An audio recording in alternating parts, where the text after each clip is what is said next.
बिस्मिल्लाहिर्रहमानिर्रहीम। अस्सलाम वालेकुम स्टूडेंट्स। आज हम अपने इस लेक्चर में 9th क्लास की फिजिक्स से टॉपिक वर्क को डिस्कस करेंगे। बच्चों, अगर हम वर्क को डिफाइन करना चाहें तो हम आम जुबान में कहते हैं कि जब भी किसी बॉडी पे फोर्स लगती है तो उसका मतलब है बॉडी वर्क डन कर रही है। लेकिन बच्चों, जब हम इसको फिजिक्स की लैंग्वेज में डिफाइन करते हैं तो हम कहते हैं कि जब भी किसी बॉडी पर फोर्स F लगाई जाती है, ठीक है, फोर्स F लगाई जाती है तो वो बॉडी किसी ना किसी डायरेक्शन में डिस्प्लेसमेंट कवर करती है, डिस्प्लेसमेंट D कवर करती है, ठीक है। आप इसको S भी लिख सकते हैं, डिस्प्लेसमेंट D जो है वो कवर करती है। जब ये दोनों चीजें जो है वो हमारी रिक्वायरमेंट्स फुलफिल हो रही हो तो हम कहते हैं कि बॉडी जो है वो क्या कर रही है, वर्क डन कर रही है, ठीक है। तो हम क्या कहते हैं कि जब भी किसी बॉडी पर कोई फोर्स एक्ट करे, ठीक है, और वो किसी ना किसी डायरेक्शन में डिस्प्लेसमेंट D कवर करे तो हम कहते हैं कि इस बॉडी ने वर्क किया है। अगर हम इसके फॉर्मूले की तरफ आ जाए तो आपके पास वर्क का फॉर्मूला होता है F डॉट D। अब बच्चों, मैंने डॉट क्यों लगाया? जब भी किसी भी दो क्वांटिटीज, फिजिकल क्वांटिटीज के दरमियान हम डॉट लगाते हैं, ठीक है, तो उसका मतलब होता है उन दो क्वांटिटीज का डॉट प्रोडक्ट। अब बच्चों, डॉट प्रोडक्ट क्या होता है कि जब भी हम दो फिजिकल क्वांटिटीज का डॉट प्रोडक्ट लेते हैं तो आपके पास एक स्केलर क्वांटिटी आती है, ठीक है। अब हम जब इसको डॉट प्रोडक्ट को हटाते हैं तो आपके पास आता है एफ डी कॉस थीटा। हमेशा ये बात याद रखिए कि जब भी दो फिजिकल क्वांटिटीज के दरमियान आप डॉट प्रोडक्ट को रिप्लेस करते हैं तो आपका जो एंगल आता है that is cos theta.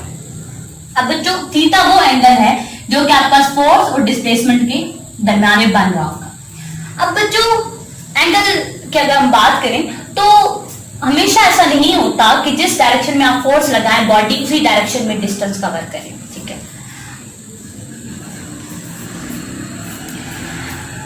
Sometimes ऐसे होता है कि आप जब बॉडी पे फोर्स, किसी बॉडी पे फोर्स लगा रहे हैं, लेट करते हैं कि आपके पास एक बॉडी है जिसका मास m है, ठीक है।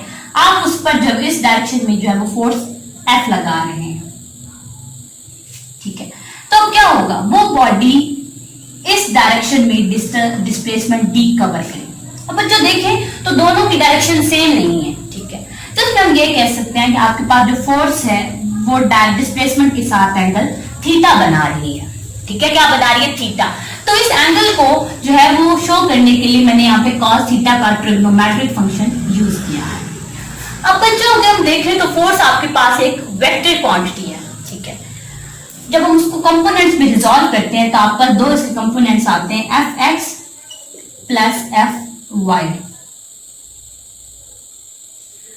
अब बच्चों, जब भी फोर्स डिस्प्लेसमेंट के साथ कोई एंगल बनाती है तो उस सूरत में आपके पास जो फोर्स का वाई कंपोनेंट होता है, यानी वर्टिकल कंपोनेंट होता है, वो आपके पास फोर्स का जो वर्टिकल कंपोनेंट होता है वो आपके पास बॉडी को मूव नहीं करवाता, बल्कि वहां पे आपके पास जो फोर्स का हॉरिजॉन्टल कंपोनेंट होता है वो आपके पास बॉडी को डिस्प्लेसमेंट कवर करवाता है।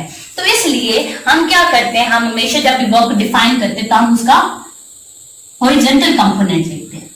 अब बच्चों, यहाँ पे हम एफ एक्स भी लिख सकते हैं, ठीक है। तो यहाँ पे मैंने कॉस थीटा इसलिए लिखा क्योंकि आपका जब जो एफ एक्स का कंपोनेंट हो तो उसको जब हम किसी एंगल से प्रेजेंट करते हैं तो हम हमेशा trigonometric function cos theta use करते हैं, ठीक है। तो ये आपका वर्क है, ठीक है, वर्क ऑफ फॉर्मूला है, ठीक है। अब हम जब डिस्कस करेंगे इसके यूनिट्स को और ये डिस्कस करेंगे कि किन सूरतों में वर्क डन होता है, ठीक है। जब आपके पास एंगल 90 का हो, 0 हो, तो किन कंडीशन में वर्क डन होता है और किन कंडीशन में वर्क डन नहीं होता। तो बच्चों, आप फॉर्मूला देख रहे हैं वर्क का, W is equal to F dot D equal to F D, sorry यहाँ पे कॉस थीटा, कॉस थीटा। अब हम उन कंडीशंस को डिस्कस करेंगे कि जिसमें आपके पास वर्क डन हो रहा है या नहीं हो रहा, ठीक है, उसके एंगल पे क्या इफेक्ट है। तो सबसे पहले बच्चों हम देखते हैं कि आपके पास ये दो चीजें मल्टीप्लाई हो रही हैं। मल्टीप्लाई जब दो चीजें होती है तो उनमें अगर कोई भी एक चीज भी 0 हो तो आपका जो रिजल्टेंट होता है वो आपको 0 मिलता है। तो पहली कंडीशन क्या होगी, अगर आपके पास D 0 हो, ठीक है, या फिर F 0 हो। अब जो ये कंडीशन कब होती है, फॉर एग्जाम्पल आपके पास एक आदमी खड़ा है, ठीक है, उसने कोई भी चीज पिक की हुई है, उठाई हुई है, लेकिन वो डिस्टेंस कवर नहीं कर रहा, डिस्प्लेसमेंट कवर नहीं कर रहा।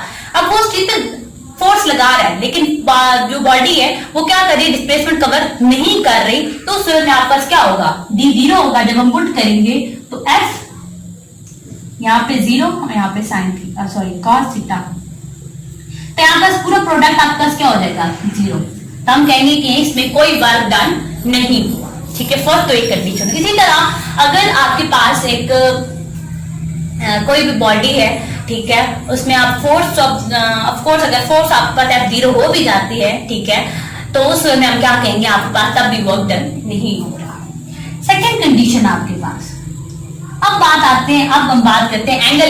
जब एंगल का क्या इफेक्ट है वर्क डन पे, तो बच्चों एंगल आपके पास हम बाय बाय डिस्कस करेंगे कि अगर आपके पास एंगल 90 का है, 0 का है, 180 का है, तब आपका वर्क डन क्या होगा। अब लेट कर लेते हैं कि अगर आपके पास एंगल जो दो चीजों के दरमियान बन रहा है वो जीरो है। अब जीरो एंगल कब बनेगा, जब आपके पास जिस डायरेक्शन में फोर्स लग रही है उसी डायरेक्शन में अगर आपके पास डिस्टेंस कवर हो रहा है। यानी आपके पास अगर ये डायरेक्शन है फोर्स की, ठीक है, यही डायरेक्शन जो है वो डिस्प्लेसमेंट की है, ठीक है, तो आप देख रहे हैं कि दोनों के दरमियान जो एंगल बन रहा है दैट इज 0 डिग्री, ठीक है। तो अगर हम इसको पुट करें, आपके पास formula W is equal to F D cos theta, F D का 0, और बच्चों का 0 पे आपके पास क्या होता है 1। तो इस सूरत में आपका जो वर्क डन होगा वो आपके पास मैक्सिमम वर्क डन होगा, ठीक है। आप मतलब आपके पास एंगल क्या होगा, 0 होगा, तो उस सूरत में आपका जो वर्क डन होगा वो क्या होगा, फोर्स और डिस्प्लेसमेंट के प्रोडक्ट इक्वल होगा और मैक्सिमम वर्क डन होगा, ठीक है। अब जो थर्ड कंडीशन आपके पास ये है कि अगर आपके पास जो एंगल है थीटा वो अगर आपके पास 90 का है। अब ऐसा कब हो सकता है, जब आपके पास फोर्स जो है वो इस डायरेक्शन में एक्ट कर रही हो, ठीक है, और डिस्प्लेसमेंट जो है वो इस डायरेक्शन में हो रहा, कवर हो रहा हो, तो उस सूरत में आपका जो एंगल बनेगा दैट इज 90, ठीक है। अगर हम फॉर्मूले में पुट करें तो W is equal to F D cos 90 angle put करें तो उस सूरत में आपके पास एफ डी और कॉस 90 पे क्या होता है 0 होता है, तो आपके पास उस सूरत में वर्क जो होगा वो 0 हो जाएगा। यानी इस सूरत में आपके पास वर्क मिनिमम होगा, यानी 0 हो जाएगा। इसमें इस सूरत में कोई वर्क डन नहीं होगा, ठीक है। अब फोर्थ कंडीशन ये आ जाती है कि अगर एंगल आपके पास 180 का है तो 180 का एंगल में आपके पास क्या वर्क डन होगा, एंगल इज इक्वल टू 180। अब जो हम फॉर्मूले में पुट करें 180 में क्या होगा कि जिस डायरेक्शन में फोर्स लग रही है उसके ऑपोजिट डायरेक्शन में अगर डिस्टेंस कवर हो रहा है। फॉर एग्जांपल ये डायरेक्शन फोर्स की है, ठीक है, और ये डायरेक्शन जो है वो डिस्प्लेसमेंट की है। तो बच्चों देखें दोनों के ऑपोजिट डायरेक्शन है, ठीक है, थीटा आपके पास 180 का बन रहा है, ठीक है। तो इस सूरत में आपके पास जो है वो वर्क क्या डन होगा। तो बच्चों इस डायरेक्शन में अगर हम पुट करें तो आपका W is equal to F D cos 180 और कॉस 180 पे -1 की इक्वल होता है, तो ये आपके पास -1, यानी आपके पास W is equal to minus F D.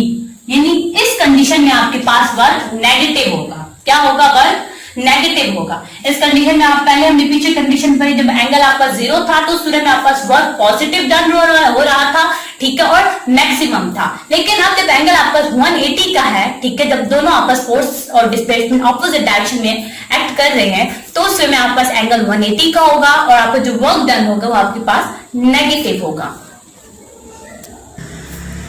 अब जो हम जो वर्क आपका फिजिकल क्वांटिटी उसकी नेचर को डिस्कस करेंगे, वो आपका स्केलर है या वेक्टर है, उसको एक्सप्लेन करने के लिए हमें सिर्फ मैग्नीट्यूड की जरूरत होती है या फिर मैग्नीट्यूड के साथ साथ हमें डायरेक्शन को भी एक्सप्लेन करना पड़ता है। तो बच्चों ये बात याद रखनी है कि जब भी दो क्वांटिटीज के दरमियान डॉट प्रोडक्ट हम लेंगे तो आपके पास जो क्वांटिटी आएगी वो हमेशा जो रिजल्टेंट क्वांटिटी होगी आपके पास स्केलर होगी, ठीक है। जब डॉट प्रोडक्ट है तो ये दोनों वेक्टर, लेकिन जब दोनों का डॉट प्रोडक्ट लिया गया तो आपके पास जो क्वांटिटी आएगी वो स्केलर आएगी। तो W1 जो है आपके पास क्या है, स्केलर क्वांटिटी,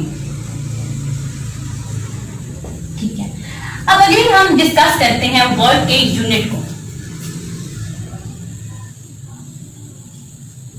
अब बच्चों यूनिट हमने अगर वर्क डन क्या कहेंगे, आपस फॉर्मूला है W is equal to F.D, ठीक है। वर्क और फोर्स का आपस क्या है, न्यूटन और डिस्टेंस का मीटर।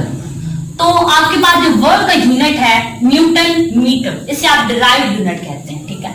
लेकिन अगर हम वर्क का ऐसा यूनिट करें तो वर्क का ऐसा यूनिट आपके पास है जाउल, यानी 1 newton metre is equal to 1 joule. अब अगर हम 1 जाउल को डिफाइन करना चाहें तो क्या होगा, जब आपके पास एक बॉडी पर फोर्स 1 न्यूटन एक्ट कर रही है और वो बॉडी जो है वो 1 मीटर का डिस्टेंस कवर कर रही है, तो आपके पास जो वर्क डन होगा दैट इज 1 जाउल, ठीक है, दैट इज 1 जाउल। ये तो जाउल जब इसका एक स्मॉल यूनिट है, अगर हम इसके बिगर यूनिट्स को डिस्कस करें तो आपका जो वर्क के बिगर यूनिट है वो आपके पास किलो जाउल भी है।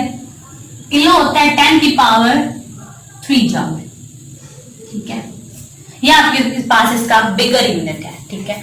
तो ये था हमारा आज का लेक्चर। अगर आप इसमें कोई भी बात समझ नहीं आई तो वीडियो के नीचे कमेंट कर सकते हैं। अगले लेक्चर तक के लिए अपना ख्याल रखिएगा। अल्लाह के बाद।